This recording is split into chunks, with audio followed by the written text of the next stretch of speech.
Hello, everyone. It is Mike Levin on Friday, June 3rd, 2022. And I thought I'd start out this one with a t-shirt reveal because Spider-Man is very special to me. And what they're doing these days, boy, if you ever listen to Stan Lee talk about Spider-Man, he talks about one of the best decisions they ever made was the mask, because you could imagine yourself, no matter who you were, as the person behind that mask. And here's Gwen Stacy, someone who got killed in the main storyline, or the main timeline, if you will. And the idea that maybe it's Gwen Stacy who got bitten by the radioactive spider and has the "with great power comes great responsibility" guilt complex driving her. So you've got now spider people. Brilliant story. Miles Morales, of course, parallel, starts out in the same universe. There's a baton passing down like you see in other superhero storylines. And how wonderful is that? You know, there's so many reasons Spider-Man is so many people's favorite superhero. The symbolism is great. And so here I am, getting ready to pack away some stuff, and my mind is going about symbolism. But before I even get onto that, I thought I'd point out something interesting. This time I took a moment to set up a camera, so make it a little better here at the storage facility, show you my work using a camera stand, which at first, let's see if I can do this, daddy two phones, which at first didn't seem like it was going to happen. And then I realized I had this old camera stand from the car mount. It's a really slick one. It served me well for many years, purchased off of Amazon. And you know, the stickiness is gone, and I upgraded to something with a little more flexibility in the neck here.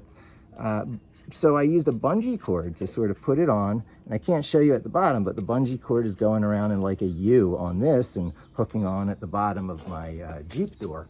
And it's working great. And you know, it just shows, you know, what improvising with a few things. You don't need to go Amazon shopping or look for specialized things. You just look around you. The world is your checklist.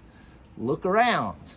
That's like the top thing in my private journal as I start every day. You don't really need a meticulous checklist. You're going to change it everywhere. You're going to have different versions.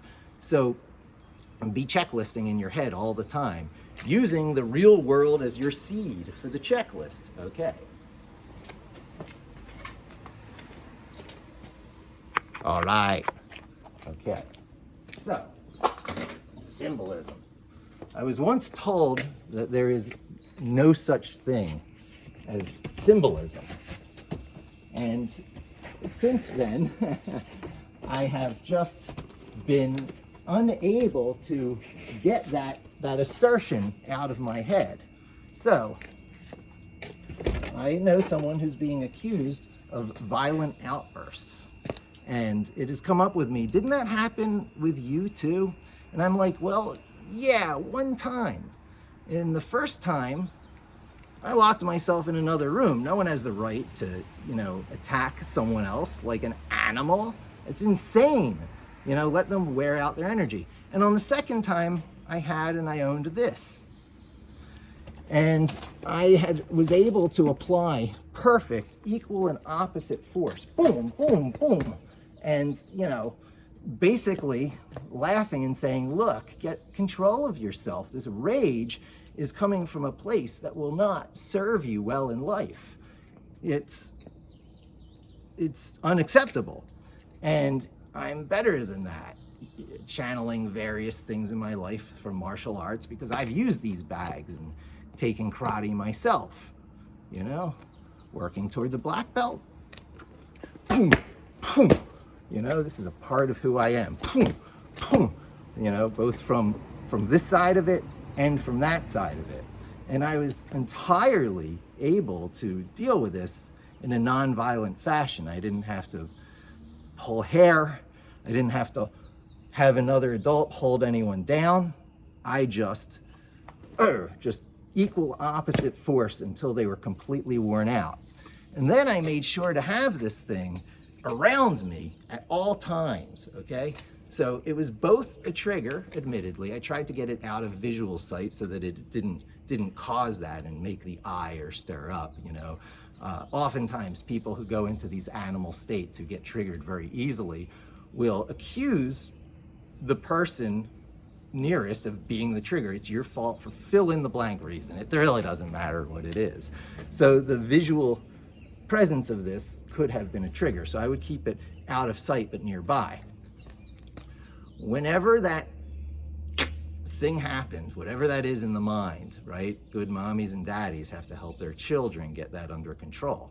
So the way I helped my child get it under control is that ire, that trigger, whatever it is, bag comes out. I'm like, it will never end any differently.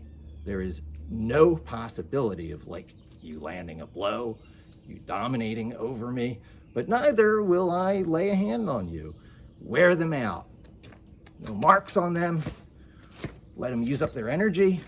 And you know, fast forward, we've got a trampoline in the front yard, and the kid is always out there on the trampoline now. That's of course going away, but you know, there's no such thing as symbolism. I've been told there's no such thing as symbolism. It never left my mind. I've got the no such thing as symbolism, like poem channeling, like right now, the fugue state is setting in. No such, the no such thing as symbolism song. There's no such thing as symbol. This is the no such thing as symbolism song. There's no such thing as symbolism. That is totally wrong. Oh, well, you get the idea. I'm not gonna.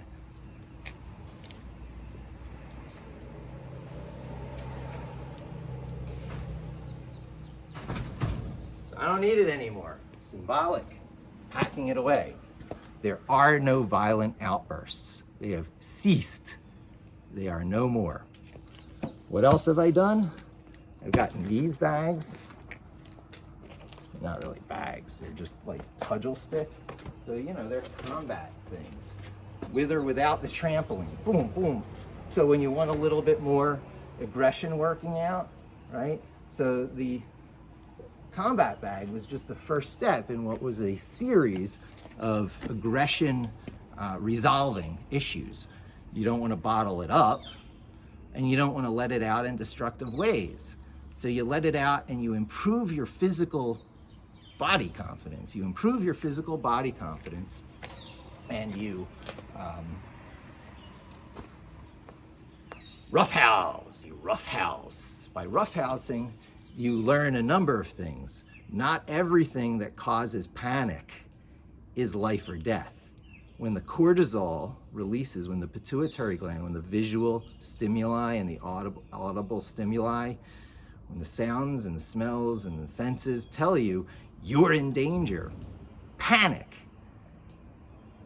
At the base of your neck is your pituitary gland, at the top of your spinal cord. That releases a chemical called cortisol into your blood. It creates a cascading reaction. The cortisol advertises that there's danger, and then neopinephrine and various forms of adrenaline. Adrenaline's the famous one, but that's an umbrella term for a bunch of sub ones.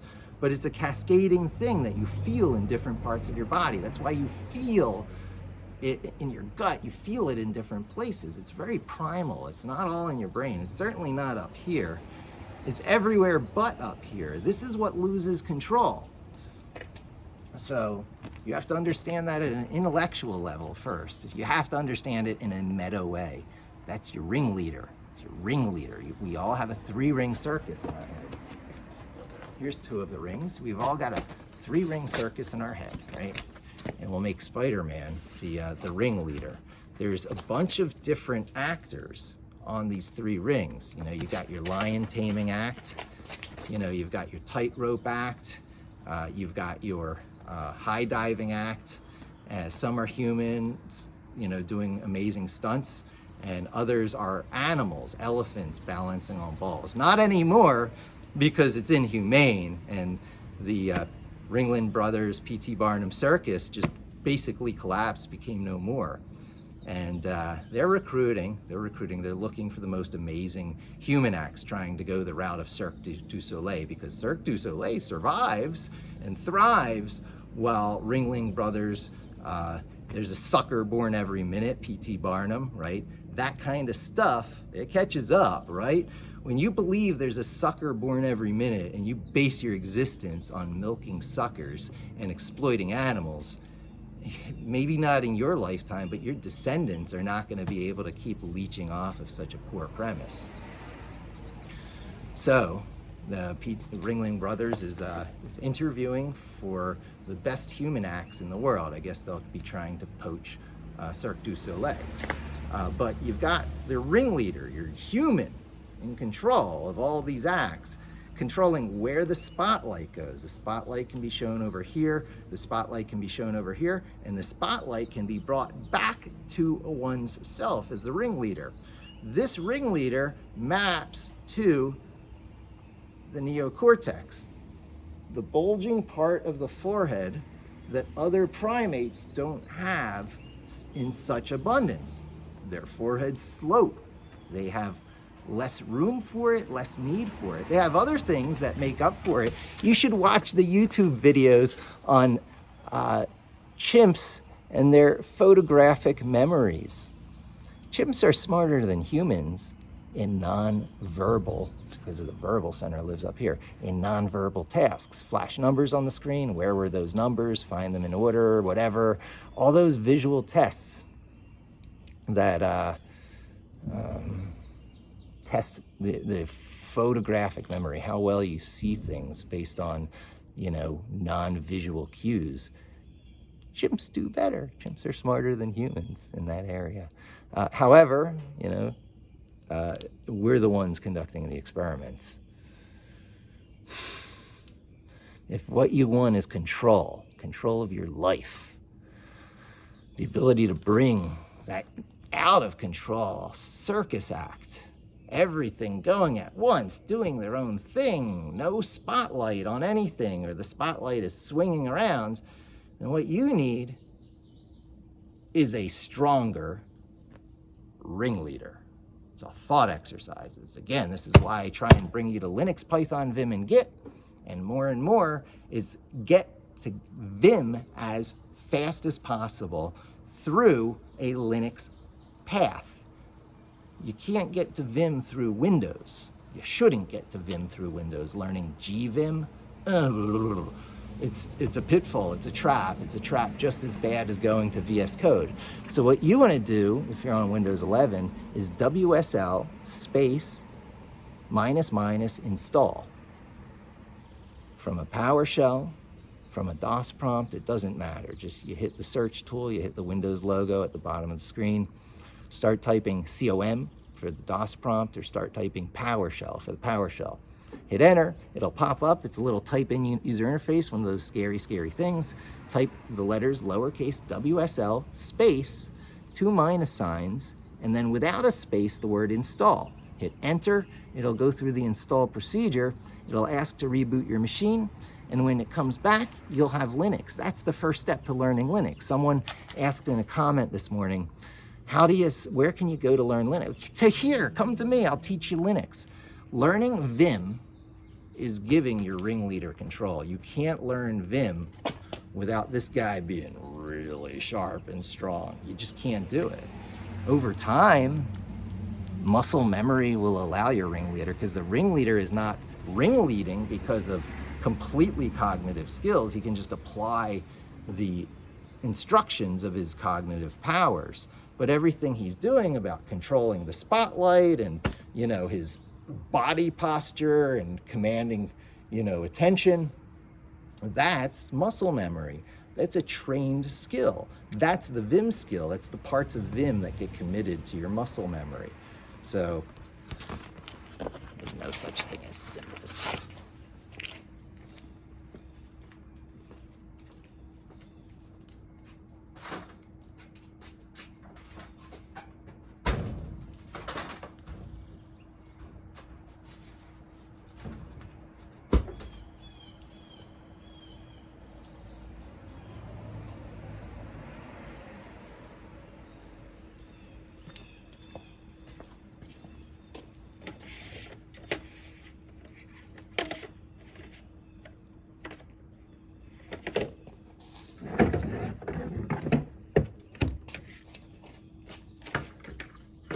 have too many shelves.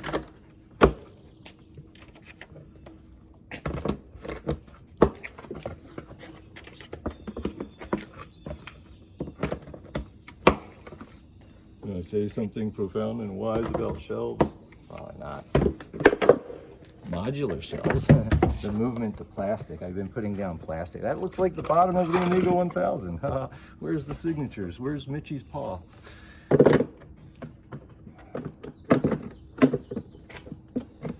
Yeah, as much as I've been putting down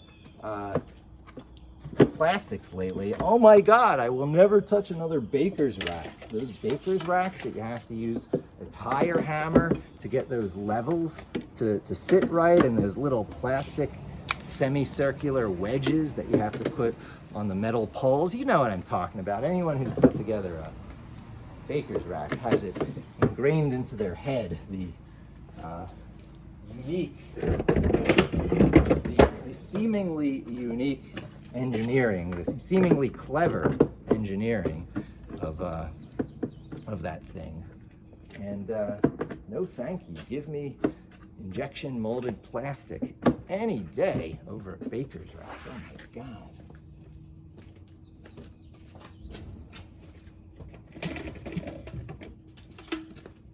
Be careful when you bring such plastics into your life, because as I mentioned on that last video when I was feeding the cats, the chemicals that make plastics soft and pliable, and which make them leak-proof in cans. You know, non-human food usually, but for a lot of canned goods, they still use this plastic lining. It feminizes male rats, male infant rats, who are, science, right? So there's control groups that don't get exposed to these chemicals and ones that do. It's feminizing to the point where it prevents the development of the male genitalia. That plastic smell.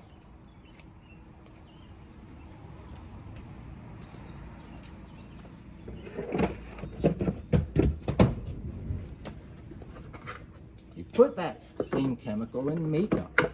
Mothers wearing makeup while pregnant?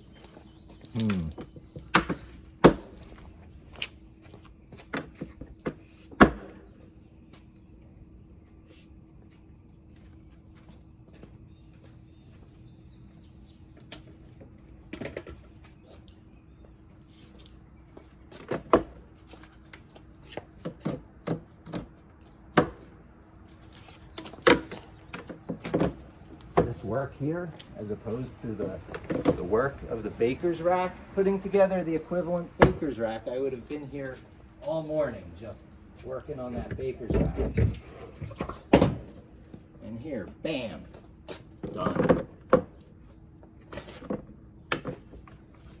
Keep your eyes on the prize. The 80-20 friggin' rule. Gotta use it. It's a tool. Reducing clutter that we pack into our lives that hold us back when goals elude and things fly past, and with each step you're still in last. Until at last you lost your aim, you'll find recursive tasks to blame. The 80-20 rule just asks you to start to plan your tasks. So when you're only 1/5 done, you could have stopped and still have won.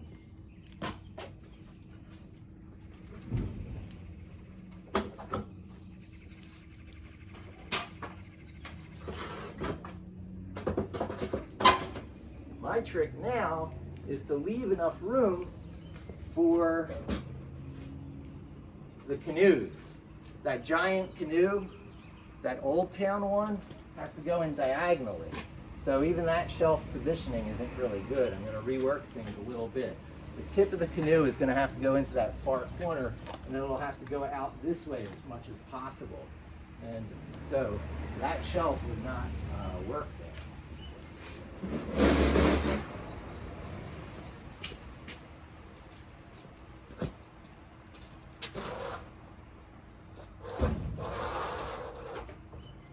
This will work. Yeah, but that makes this one come out too far, and that's the deep shelf. So the deep shelf could actually be way over here, right up against where the door is, but not interfering with the door coming down.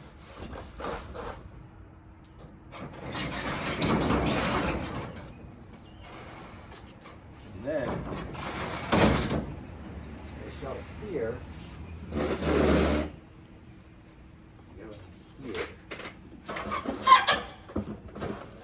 These ones can be pulled back a little bit, still leaving enough room for the canoe.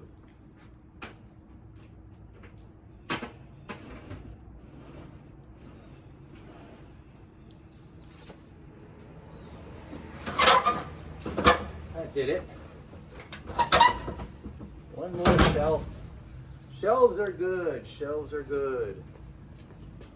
Shelves are good. Shelves are nice. You don't have to look for the same thing twice.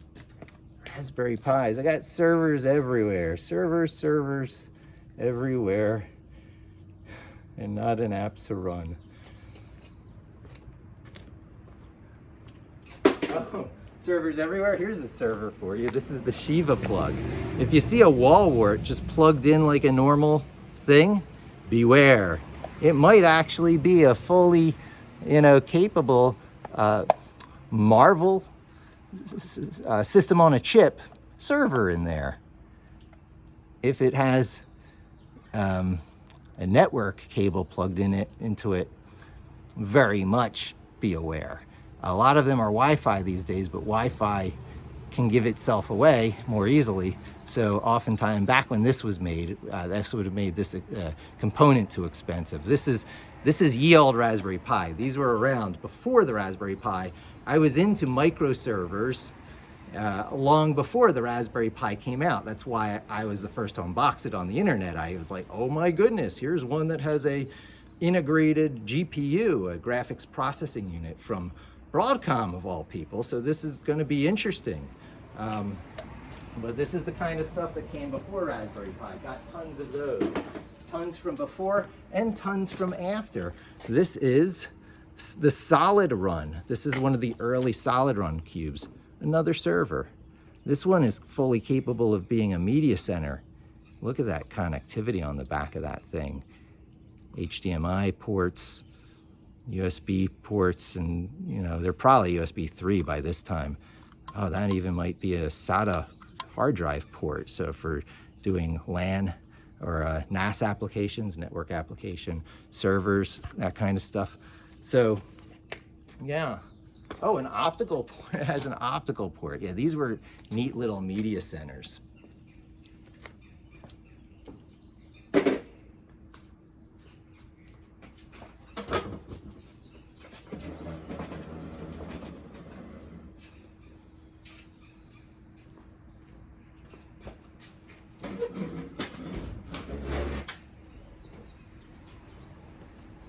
Another thing about the Spider-Man character is he is underestimated. He is, one might say serially underestimated. He doesn't look like he's a very powerful character. All the bad guys are like, oh, you piddly little Spider-Man.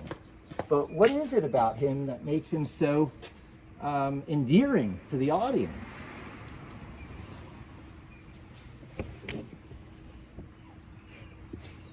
Everything stacked against poor Peter Parker, and he's got acne, and he's got girlfriend problems, and he's got a curfew, and he's got self-confidence issues,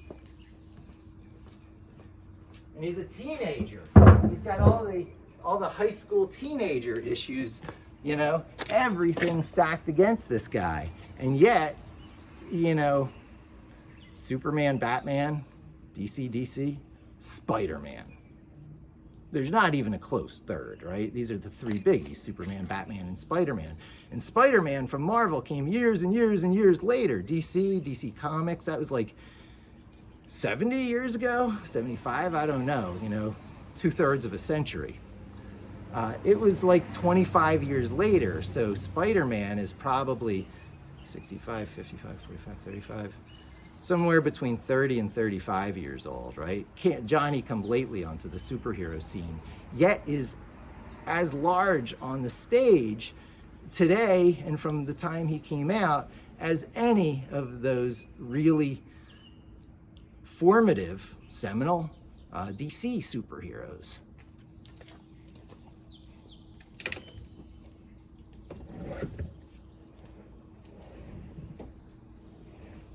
Thank you, John and Dana, for the massage chair. It has been and continues to be a wonderful gift in my life. But for now, it is also going in storage.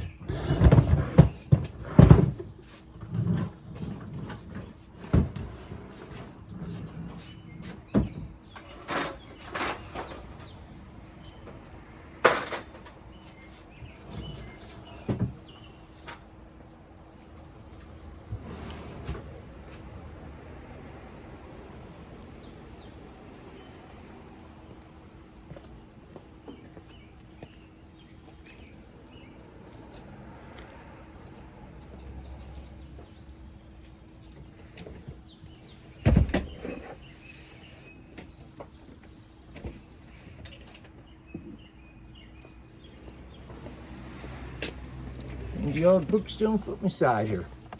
Bye-bye for now.